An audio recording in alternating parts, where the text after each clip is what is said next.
Olá, sejam bem-vindos a mais um episódio do nosso podcast Propostas e Respostas de Deus. E como dissemos, voltamos lá para o princípio, mas nós estamos terminando o princípio do princípio hoje. Vamos fazer aqui um apanhado até o capítulo 11, que é o prefácio, onde tudo começou. É bom começar pelo princípio ou pelos princípios, né? É isso que a gente está fazendo. Vamos então dar uma olhada nesses primeiros 11 capítulos e a gente tem aí uma figura, né, um PDFzinho, que pode ser consultado por você enquanto a gente for falar sobre ele, eu aviso, para explicar o que significa. Para nós entendermos a Bíblia como uma grande narrativa, a gente pode entender que o corpo da Bíblia, dessa narrativa, começa em Êxodo e vai até Apocalipse. Esse é o corpo, a parte central do livro, né? Isso seria, vou dizer que seria do capítulo 1 ao capítulo final, né? De Êxodo até Apocalipse. E se o capítulo 1 começa em Êxodo, a gente tem o que vem antes do capítulo 1. E eu pergunto, o que vem antes do capítulo 1 em qualquer livro, hein? Prefácio? Prefácio, muito bem. E além do prefácio, o que vem? Introdução. Exatamente, prefácio e introdução. Então, a gente tem aqui em Gênesis dois tipos de narrativa.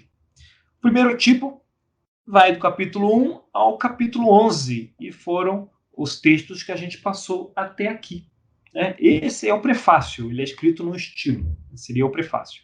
E do capítulo 12 até o fim de Gênesis, né, você tem a introdução. Então, o que é a introdução? A introdução são apresentados os personagens, apresentado o ambiente, apresentado tipos de histórias que vão ser contadas. Você entende um pouco do que vem adiante na introdução. Né? E isso a gente vai ver a partir do capítulo 12. O prefácio ele está explicando um pouco da obra. Né? Como a obra surgiu. Afinal, você está entrando num mundo que você não entende, não conhece. Não sei se o nosso ouvinte aqui gosta de ler livros de fantasia ou livros de outros mundos, né? Livros fantásticos. Você já fez isso? Um prefácio ele conta um pouco disso, né? Como surgiu essa ideia. Né? Se você está num livro de informações, né, um livro instrumental, o prefácio também te apresenta o autor, te apresenta a obra, te apresenta a ideia da obra, né, a motivação daquela obra. Né? Finalmente, a minha esposa está lendo o livro que eu escrevi do Liberte o Palestrante, que existe em você, e eu estou tão feliz porque ela já leu o prefácio e a introdução. Olha que coisa! Sendo que desses dois, o prefácio nem fui eu que escrevi. Né? Foi eu estou no meio do capítulo 1. E o David está no capítulo 4, né? Ela falou aqui que já está na metade do capítulo 1. Eu estou tão orgulhoso dela. E aí? Mas deu para entender o prefácio? Por que você viu o prefácio? Para falar bem do autor. Cara, então é um prefácio extremamente verdadeiro, né? Nesse caso. E depois a introdução, que mostra que é o propósito, né? Da obra, algumas promessas, né, do que será alcançado com a obra. É isso que traz a introdução. Curiosamente, a introdução, quando a gente conhecerá outros personagens, né, Abraão, Isaac, Jacó, terá também muitas promessas para esses personagens.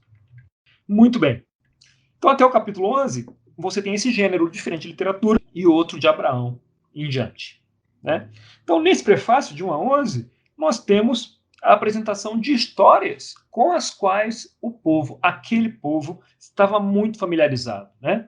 Eram histórias cuja aquela temática era muito familiar, né? Fazia parte do folclore desse povo antigo. Eram histórias tradicionais, como a gente viu a história do dilúvio, né? Que tinham várias histórias do dilúvio, histórias tradicionais. E que o autor está recontando essas histórias tradicionais, essas histórias que faziam parte do folclore antigo, e ele está mudando, ele está ajustando, ele está torcendo essas histórias de forma a mudar o entendimento do povo, né? Do povo que estava aqui saindo do Egito, né, do povo hebreu, mudar o entendimento do povo sobre a realidade à sua volta. Então, se tinha essas histórias ancestrais da criação, essa história tinha uma função. Elas ajudavam as pessoas a entenderem o mundo à volta. A história do dilúvio, a gente viu sobre Gilgamesh, né? Yupnashtim. Caramba, já até esqueci como é que fala isso. E essa história tem vários deuses, né? Os deuses que tratam dos elementos. Inclusive, o deus que causou o dilúvio nessa história era um deus do trovão, da tempestade, né? Que era a forma com que as pessoas entendiam o mundo. Se chovia muito, tinha muita tempestade, é porque tinha um deus do trovão que fazia aquilo. Então, se pega-se essas histórias, ajusta-se essas histórias para apresentar o mundo, apresentar a realidade, apresentar como a humanidade interage com esse mundo, né, e com o mundo espiritual de uma outra forma. Então, Daniel, você está me falando que aquelas histórias de Noé, do dilúvio e tal, isso tudo era mito?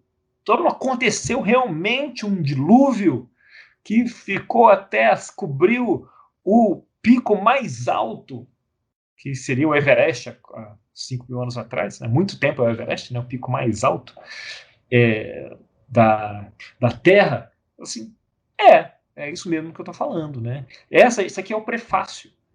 É o prefácio. Então, o que o prefácio faz? Ele está explicando aqui como que a gente vai ler a obra daqui adiante. Então, estou falando, não foi... a gente vê, já que isso aqui é um folclore recontado de forma inspirada por Deus, a gente vê que não foi exatamente assim que as coisas se passaram. A gente já falou sobre isso várias vezes, né? A Bíblia, esse princípio da Bíblia não são papers científicos com o objetivo de serem precisos cientificamente. Não é? As questões de evolução na criação não têm essa função. Tem a função de explicar, onde Deus começa a ser apresentado, né? É uma autografia. Deus está falando sobre como ele deseja ser entendido, como ele deve ser entendido. Então, as pessoas lá precisavam entender isso. Por que precisavam entender como Deus se relacionava com eles, com a natureza à volta, como isso era real? Ora, imagine que você é um homem ancestral, lá na antiguidade, no início da história ou na pré-história. Então você vai lidar com os elementos, né? Você vai plantar alguma coisa e você vai torcer para chover. A gente falou disso num outro episódio, né? Torcer para chover. Você vai estar preocupado se um raio não vai cair na sua cabeça, ou se vai destruir sua casa, ou se o incêndio vai tomar você. Então, como você se relaciona com isso? A humanidade sempre teve necessidade de tentar compreender, de achar explicação para o que acontecia à sua volta. Então, se tem um incêndio absurdo à volta, ela vai achar que isso foi mandado por um deus do fogo. Se tem um alagamento e transborda o rio, foi o deus das águas que fez isso. Se não para de chover, não, o deus da chuva. Se tem seca, ela tem que pedir ao deus da chuva que mande a água, porque ele entende que os elementos da natureza são guiados por Deus. E assim nasce o politeísmo, que foi o primeira relação, conceito de espiritualidade que existia, né? Então, as pessoas, para tentar entender a realidade à sua volta, elas atribuíram aos elementos da natureza a deuses, né? Então, aí você pensa no deus de alguma coisa, tem o deus dos animais. Agora eu não tenho filho, então tem que falar com o deus da fertilidade. Tudo que é à volta, aí você atribui deuses, né? Boa parte da idolatria lá que Israel vai se deparar tem a ver com isso, né? Os deuses da fertilidade, né? De Baal e etc. Então você tem esse elemento, tem essa necessidade. E a explicação foi criar deuses que cuidavam disso. Só que esses deuses, eles eram caprichosos, né? Então, por quê? Porque esses deuses foram criados pelas pessoas, né, para explicar a realidade à volta, mas eles foram criados à imagem e semelhança das pessoas que os criaram. Então, eram deuses que eram egoístas, eram deuses que brigavam uns com os outros nessa mitologia, né? Eram deuses que eram vingativos, eram deuses que guardavam mágoa, que ficavam irritados e destruíam, atacavam uns aos outros e atacavam a humanidade. Então, por quê? Porque foram deuses criados à semelhança do homem, né, dos homens que os criaram. Né? Eles podem criar algo do que eles têm experiência com eles mesmos. Então, criaram esses deuses. E para, então, apaziguar esses deuses caprichosos, nasce aí o conceito dos sacrifícios. Porque esses deuses eles não estão nem aí para a humanidade. Eles fazem chover quando está afim, jogam raio quando está afim, dão incêndio quando está afim, tremem a terra quando está afim. Na cabeça dos homens, esses deuses não estão nem aí para a humanidade, não se importam. Então, para apaziguá-los, eles precisam dar algo que, no entendimento deles, esses deuses querem. Então, daí nascem os sacrifícios, nascem as ofertas, nascem sacrifícios de animais, sacrifício até de bebês, né? De virgens, né? A gente ouve falar aí também. Que na cabeça, no entendimento, eram sacrifícios, que é algo que custava muito para as pessoas e que poderiam apaziguar esses deuses. Né? Nasce todo o culto pagão, né, a essas divindades, nasce desse entendimento muito natural, né? O desejo da humanidade de entender da onde surgem os fenômenos da natureza e como eles respondem a esses fenômenos. Tem desde o sol, desde a lua, desde a chuva, da terra, da fertilidade, do mar, Deus que traz peixe, Deus dos pescadores, etc. E tal. Então, a proposta aqui, proposta de Deus do nosso podcast, ele faz o prefácio, né? Ele reconta muitas dessas histórias desse folclore antigo para explicar como que a realidade funciona de verdade, como ele se apresenta para as pessoas. Então, ele começa a recontar essas histórias antigas.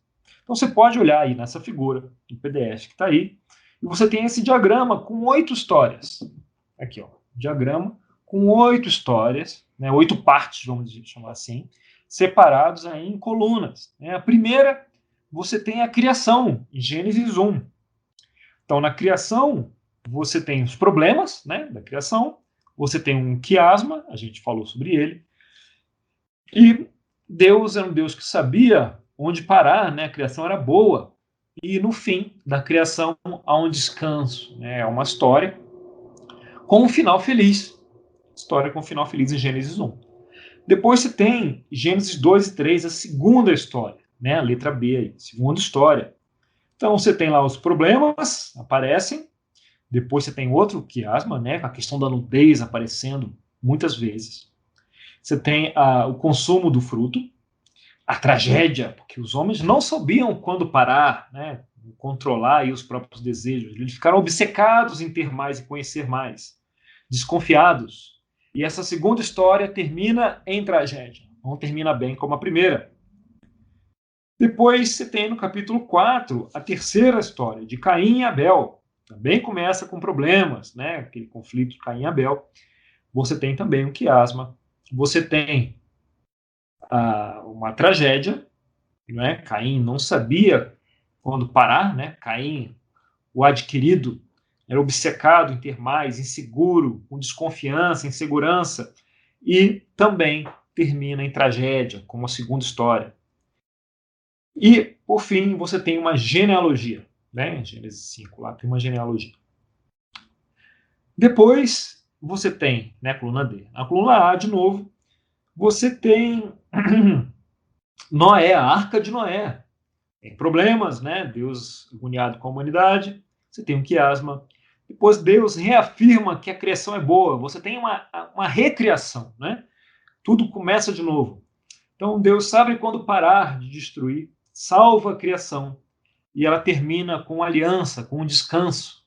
Então ela termina bem. É outra história com problemas, com encrencas, mas que termina bem. Termina bem. Então, depois da história da arca, você tem a história dos filhos de Noé. Gênesis 9, coluna B. Você tem problemas, né? Você tem de novo um quiasma.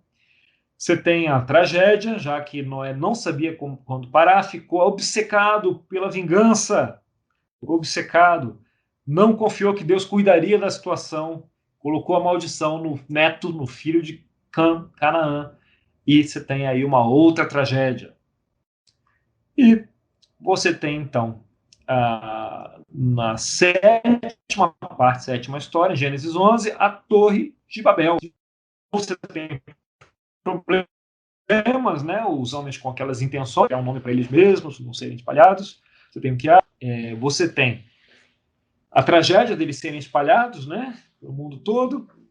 Você tem a obsessão deles, a ambição dos homens, a falta de confiança e o fim, né? A tragédia, já falamos aqui. Então, em Gênesis 11, na segunda parte, você tem outra genealogia, certo? Outra genealogia. Olhando esse diagrama, veja o que você tem. História 1, uma história que termina bem. História 2 e história 3. Histórias que terminam mal. E na coluna 4, genealogia.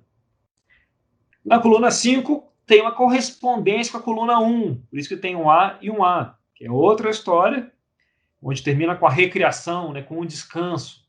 Outra história, história com fim bom. Depois, a sexta coluna tem uma correspondência com a segunda, né, problemas, quiasma, tragédia, obsessão, desconfiança. E a sétima coluna tem correspondência com a terceira, também, problemas, quiasma, tragédia, obsessão, desconfiança. E a oitava coluna com a quarta, genealogia, genealogia. Né? Então, você tem aqui, aparentemente, um quiasma dos primeiros 11, A, B, C, D, A, B, C, D. Né? A, B, C, D, A, B, C, D. Olha que curioso. Que design bonito, né? Isso aí, além de ter os quiasmas dentro das histórias, questão das genealogias, pelo menos eu não enxergo quiasma algum, talvez até exista, né? Mas eu não enxergo. Você tem um quiasma aqui em todo esse prefácio, de Gênesis 1 a 11. E onde você tem um esquema desse, ABCD, ABCD, você tem um centro. Né? E o centro desse quiasma é, evidentemente, o centro desses primeiros 11 capítulos. E esse centro vai parar, obviamente, lá pelo capítulo 5. Alguém já fez isso por nós e descobriu que esse centro está em Gênesis 28, 29, que diz assim: aos 182 anos, Lameque gerou um filho, deu-lhe o nome de Noé e disse: o Senhor nos aliviará de todo o trabalho e do sofrimento de nossas mãos, causados pela terra que o Senhor amaldiçoou.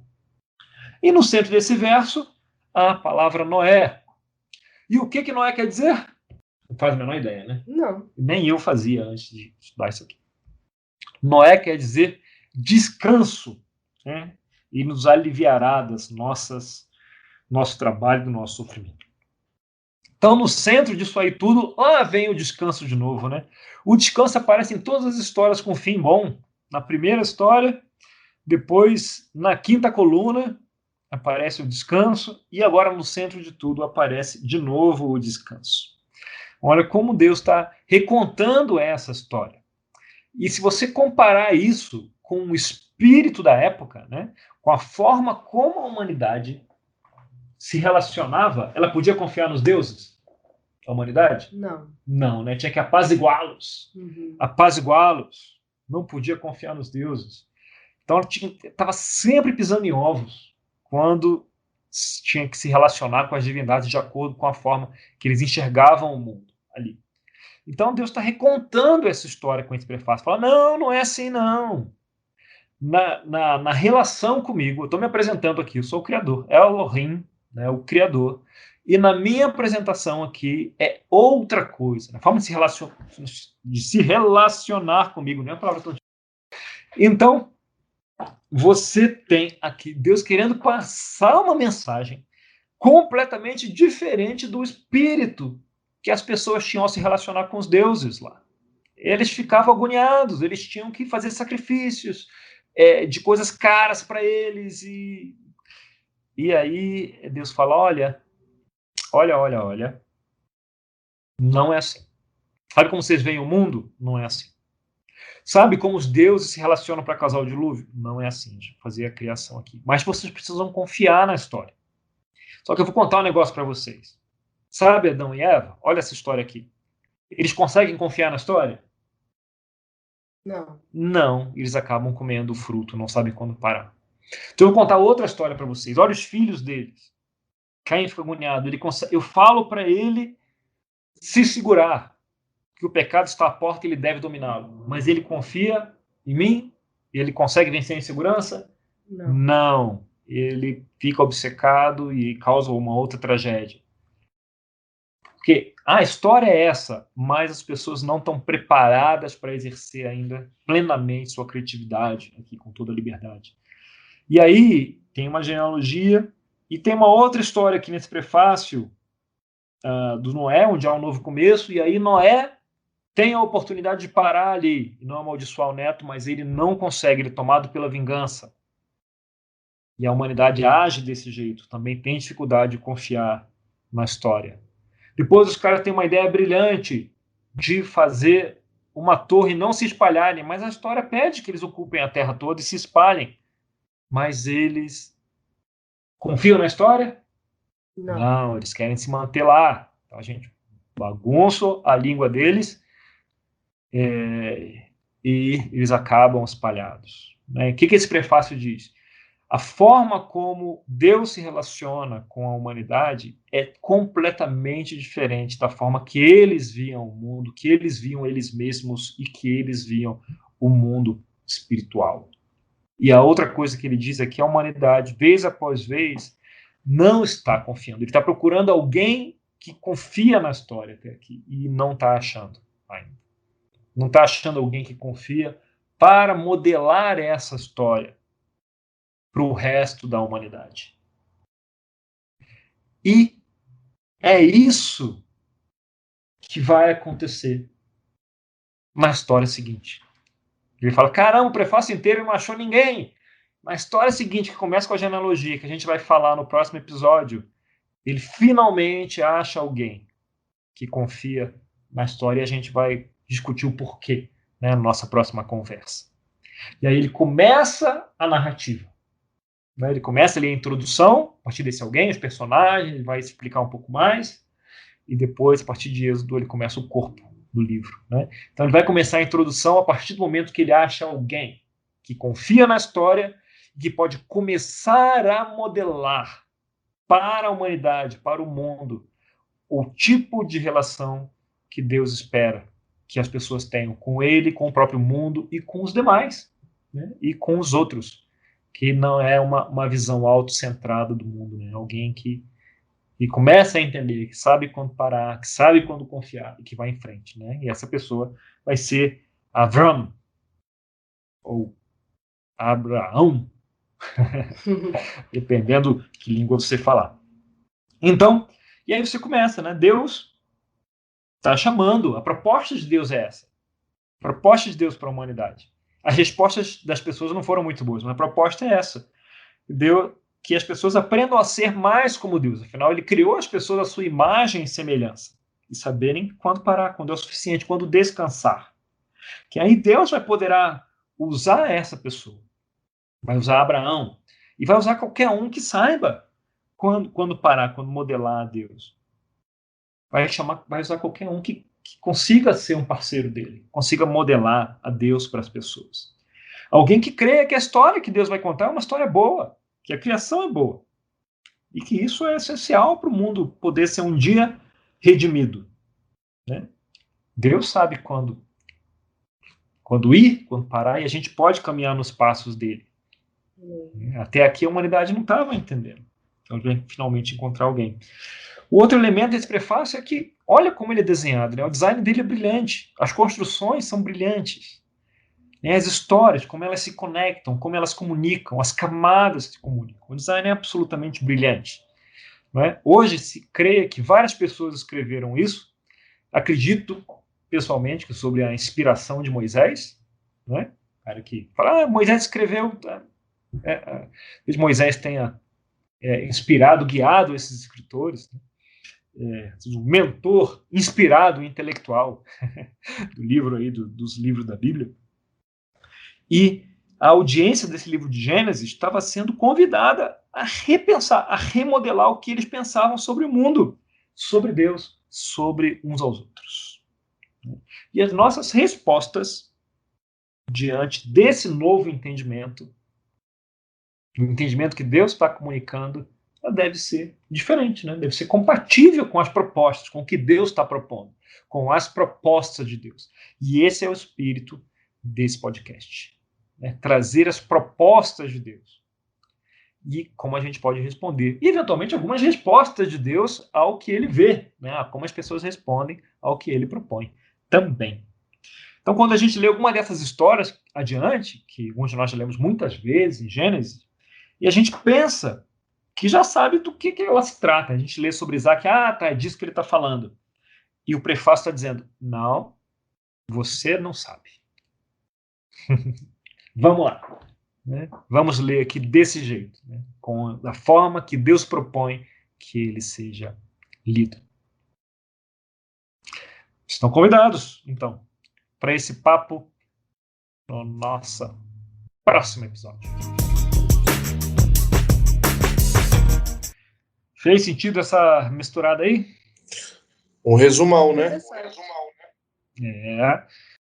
Interessante a questão também dos sacrifícios, né, que você falou. Tem que apaziguar os deuses, né? Os deuses não são... Não dá para prever o que os deuses vão falar. É diferente de Deus. Deus é bom, posso confiar nele. Os deuses que eles criam não eram nada, eles eram feitos à imagem dos homens, ao contrário. Né? Os deuses pagãos são criados à imagem dos homens. E o Gênesis, você vê que o homem foi criado à imagem de Deus. Então você tem uma inversão completa da realidade percebida.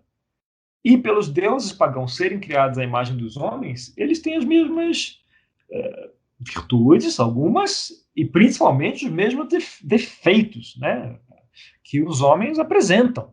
Então, quando você vê a mitologia, estuda a mitologia, qualquer uma, não nem falar de mitologia grega, é só a que é mais conhecida, mas qualquer mitologia, você vai ver que se repete muito. Por isso que os deuses falam assim, o deus tal grego ele é igual, corresponde ao deus tal romano. Não é que eles fizeram um depara e deram um nome diferente. É porque são os elementos da natureza. E os elementos da natureza são os mesmos. Então os gregos tinham um deus para aquele elemento da natureza e os romanos tinham outro deus. Mas quando viram, é o mesmo deus. Nada. É só porque o processo de criação é sempre o mesmo. Tem o elemento da natureza, tem um deus. Aí depois chegou o mundo ocidental e falou, eles estão falando do mesmo deus. Não é isso, ninguém sabia que era o mesmo, que não era, né? Só porque são os elementos da natureza que recebem o carimbo de um deus. E aí vai ver, é tudo parecido. Muitos elementos da natureza têm deuses correspondentes, né? É culpa da Torre de Babel. Vira a Torre de Babel, vira uma confusão, né?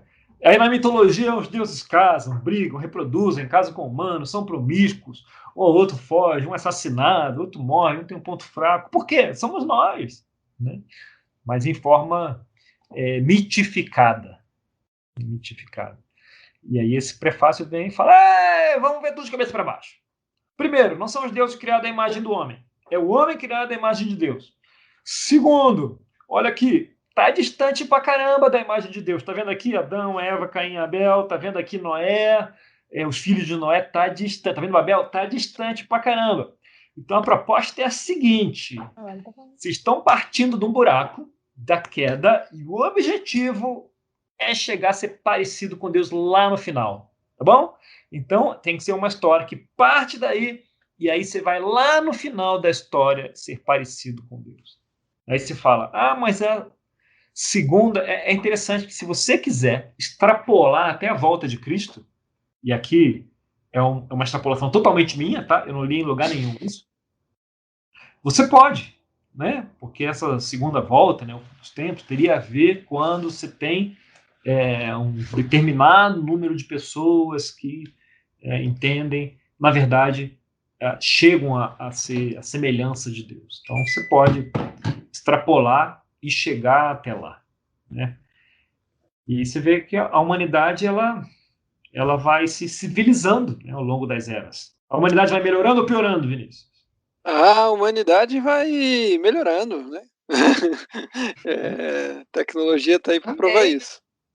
Não é?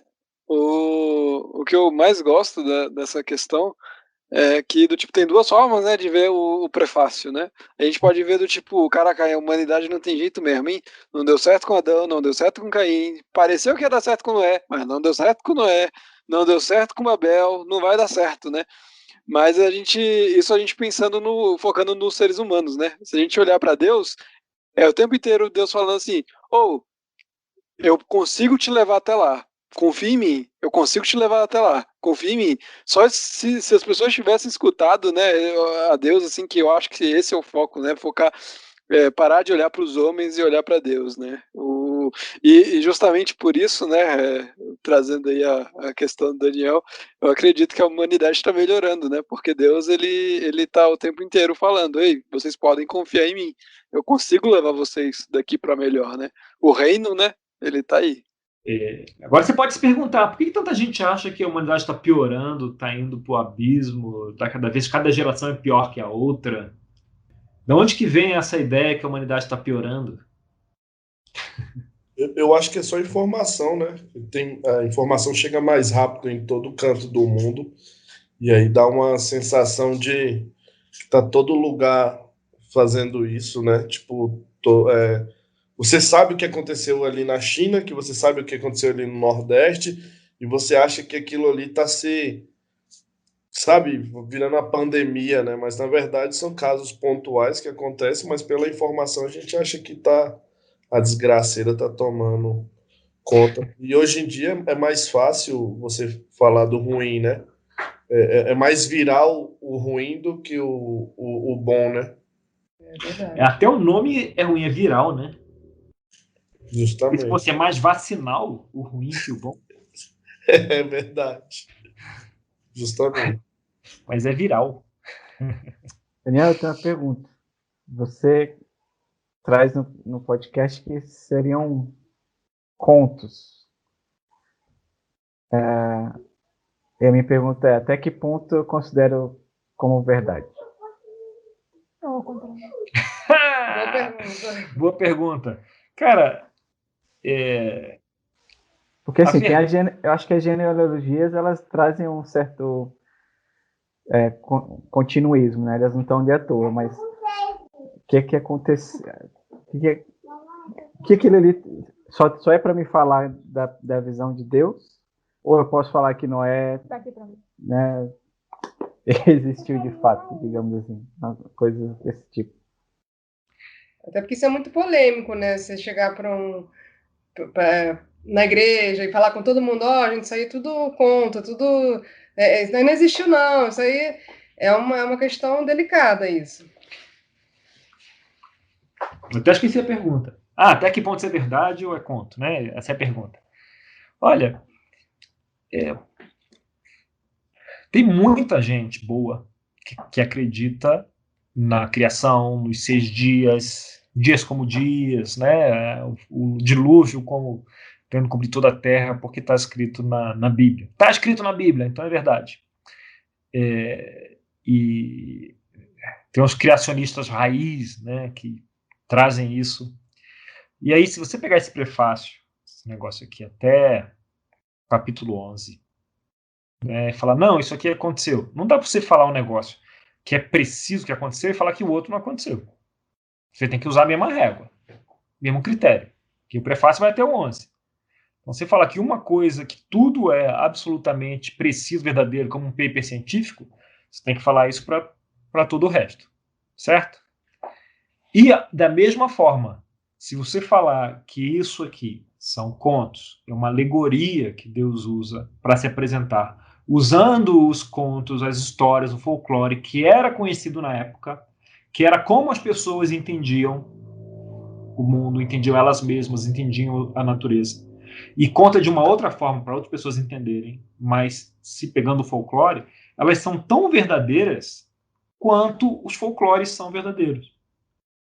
Então, o que você tem no folclore? Normalmente, são elementos com uma fumaça ali em algum evento, em alguma realidade, em alguma lenda ali compartilhada, que é elaborado, que é desenvolvido como uma história. Então, você vê, quase todos os povos daquela região antigos tinham histórias de dilúvio. acredita-se que houve um dilúvio monstruoso naquele tempo que deu origem a essas histórias de dilúvio, não é? Então, provavelmente houve um dilúvio relevante naquela região, que dele brotou-se essas histórias todas, né? Como os deuses. E aí, o que o prefácio faz? O que Moisés fez ali? Pega essa história e reconta essa história apresentando a Deus, apresentando Elohim, apresentando o Criador, né? Então, deve ser lido como uma história, como você tem o folclore brasileiro, né? Você tem elementos que têm um fundo aí de real, como a realidade é percebida, e você tem elementos de alegoria envolvido, né, no folclore. Então, vamos brincar aqui com a mula sem cabeça. A mula sem cabeça. Então, a mula sem cabeça que cospe fogo. Não é isso, né? Mas daí a ter algum bicho, algum animal que era assustador e que feriu algumas pessoas em algum lugar que estava selvagem, doente, alguma coisa, que deu origem a essa história toda, provavelmente aconteceu, né? E aí surgiu daí. Ou mesmo, na verdade, só foi um jeito de assustar mulheres a não darem em cima de padres, né? Porque dizem que a mula sem cabeça são mulheres que casaram com padres. Aí se você for na origem do objetivo, o boto, né? Para explicar a gravidez das mulheres ribeirinhas, né, das jovens ribeirinhas, que não podiam sair de casa, né, e tal, e não, o que aconteceu? Não, foi o boto, né, então a culpa não é minha, não tem nada de errado. Daniel, é como se fosse, por exemplo, uma história exagerada? Não é uma história exagerada. Deixa eu dar um exemplo aqui, não é a mesma coisa, tá? Folclore e fábula são coisas diferentes, mas sabe uma fábula? Que é uma história que tem uma lição. Sim.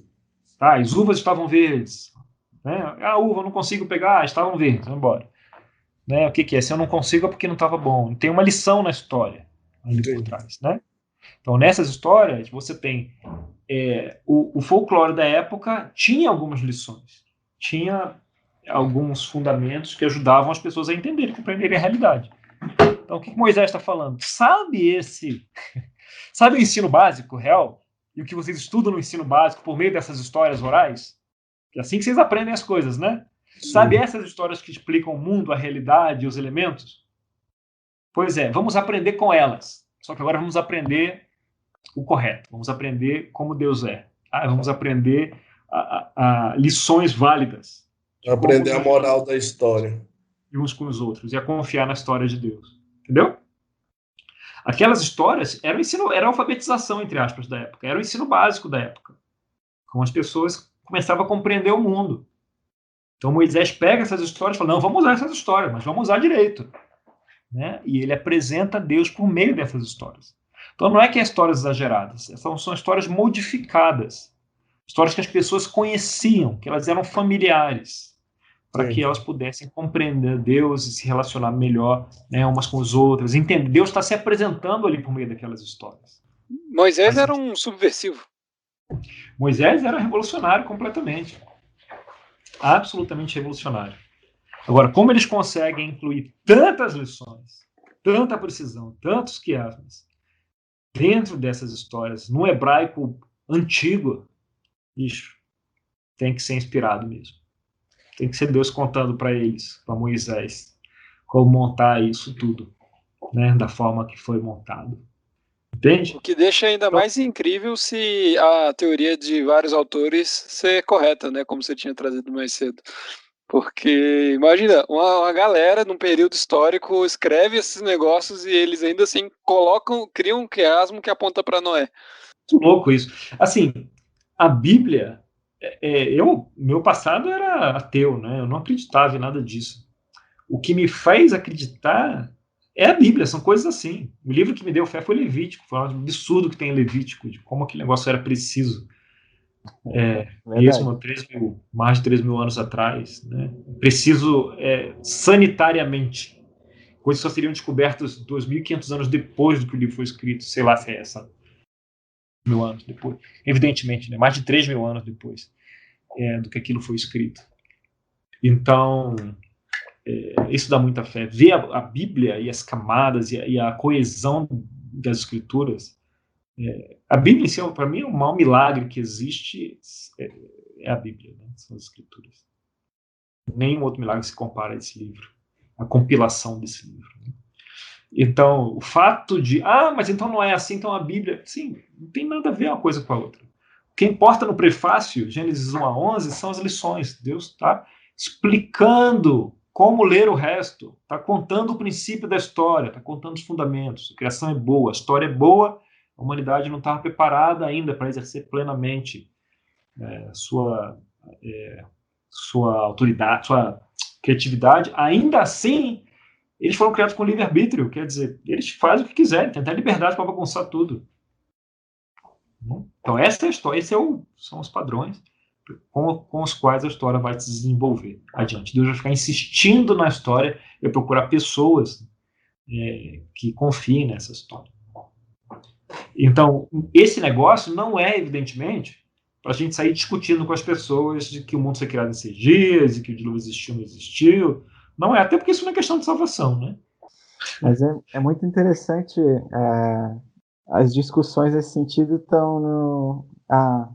ou você é darwinista ou você é criacionista, né? Uhum. E quando a gente ouve esses 30 minutos que você falou aí, tipo, dá uma liberdade muito grande, né, cara? Tem nada a ver com isso. Dá uma bugada forte, né? Fica, meu Deus, minha vida inteira ouvir isso. Né? Tipo, ou você acredita que no criacionismo ou você acredita na evolução. Bom, a superficialidade da discussão. Bons mestres, como o John Oakes e o Douglas Jacobi, que escreveram vários livros que a gente consome, eles dizem isso. A ciência ela é perfeitamente compatível com as escrituras. É absolutamente compatível com as escrituras. Não desvia em nada. Não desvia, assim, 1 milionésimo de nano sei lá o quê. Não desvia nada das escrituras. É perfeitamente compatível. E mais, vou te falar mais. A evolução que traz esses impulsos que nós temos, né? Os impulsos instinto da natureza humana, né? A gente fala, natureza humana. A natureza humana quer dizer que é da natureza. A Bíblia fala de sarx, né?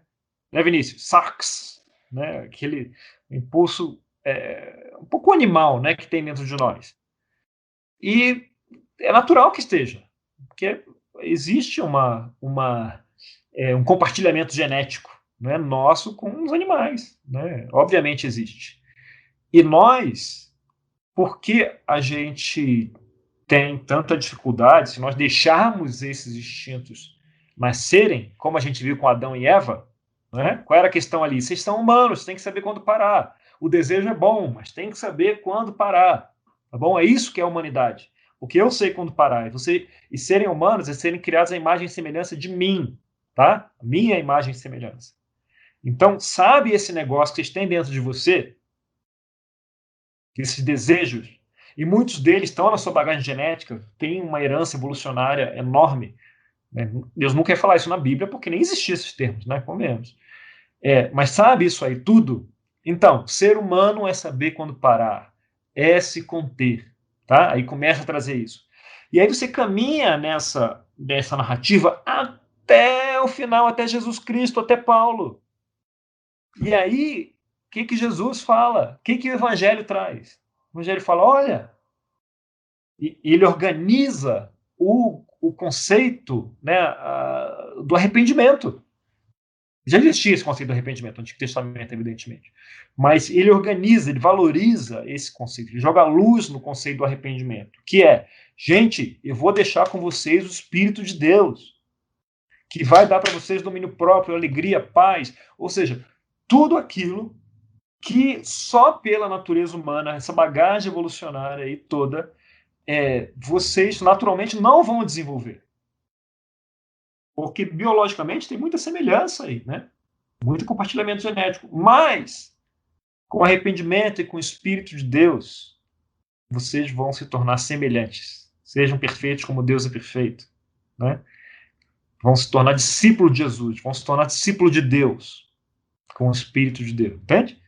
Então, uma vez eu li um livro que não era nada espiritual. Era de um cara falando sobre como a humanidade aprende. Era escrito por um cientista ateu, né? Como a humanidade evoluiu e vários aspectos evolucionários que explicam o nosso comportamento hoje. Eu terminei de ler aquele livro com minha fé triplicada. Falei, exato, é isso. E a única solução para isso tudo é o Evangelho de Jesus Cristo. Ele tem toda a razão, né, nessas dificuldades e nos conflitos. Mas isso tudo se completa, se fecha, faz sentido, né, com a mensagem de Jesus Cristo. Então, a Bíblia é perfeitamente aderente e compatível com a boa ciência. E antes de estudar e de aprender isso há alguns anos, eu tinha um conflito tremendo com Gênesis. E principalmente com esse prefácio. Eu falava, caramba, mas o que é, né? O porquê que é assim esse negócio aqui? Agora, estudando e compreendendo, e o que a gente está conversando aqui, falou, ótimo, é isso! Como eu não vi isso antes? Claro, não ia ver nunca, né? Tudo é óbvio para quem sabe a resposta, né? Para quem não sabe, não é óbvio. Para mim é nada óbvio. Isso aí tudo. Entende? Então, quanto mais você se destaca e você vê a visão completa, mais claro faz todo sentido isso. Existe uma outra, falando de apologética, né, da explicação desses livros, eu li um artigo uma vez, que eu acho que faz muito sentido, que se tinha, era uma conferência, né, de apologética de mestres bíblicos explicando como compatibilizar a Bíblia com a evolução. E aí, na visão deles, o que eles traziam é que houve a evolução a um dado momento, né? O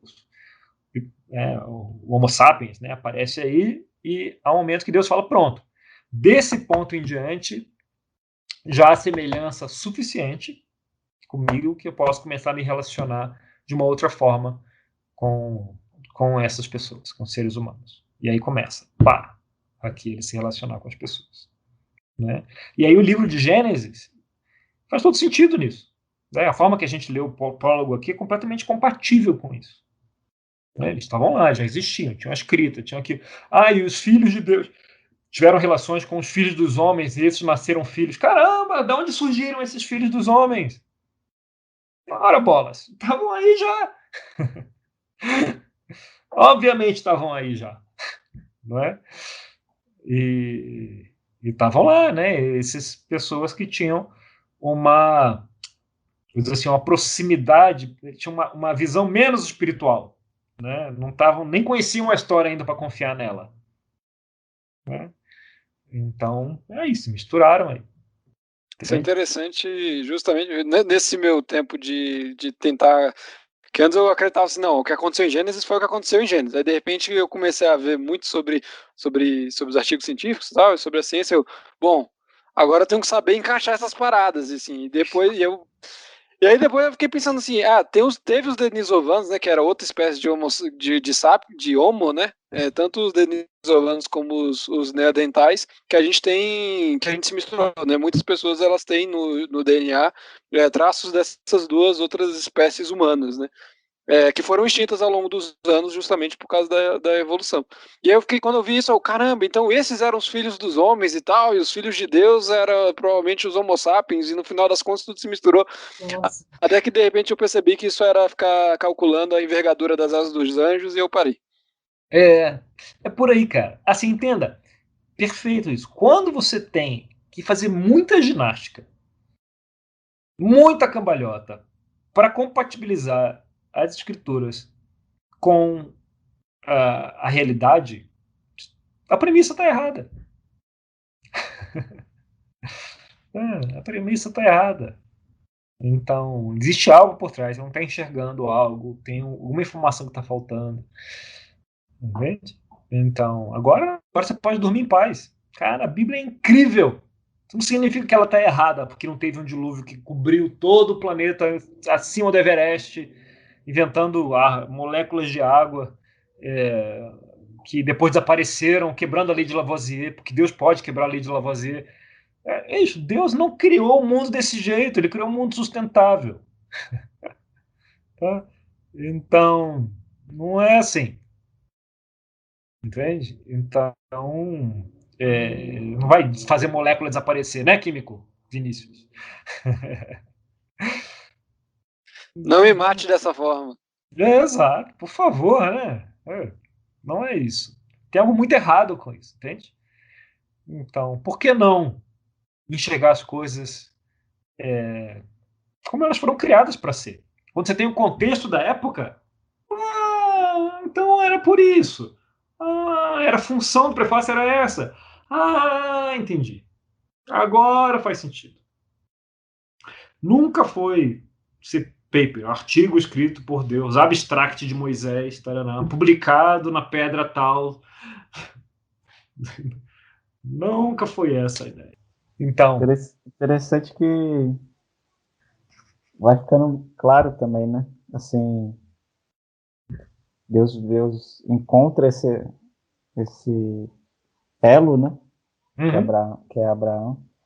Eu estava lendo em Deuteronômio, eu lembrei do começo, quando você falou, né? Que Deuteronômio 5 fala: lembra-te de que foste escravo no Egito e que o Senhor, teu Deus, te tirou de lá com mão poderosa e com braço forte. Por isso o Senhor, teu Deus, te ordenou que guardes o dia do sábado. Então, ele vai, né, especificando, né? Deus vai falando com mais clareza ao longo do tempo. Exato. Exato. E se você pescar, tipo, tem as 3 primeiras histórias, né? Criação, Adão e Caim. Aí tem a genealogia. O que a genealogia faz?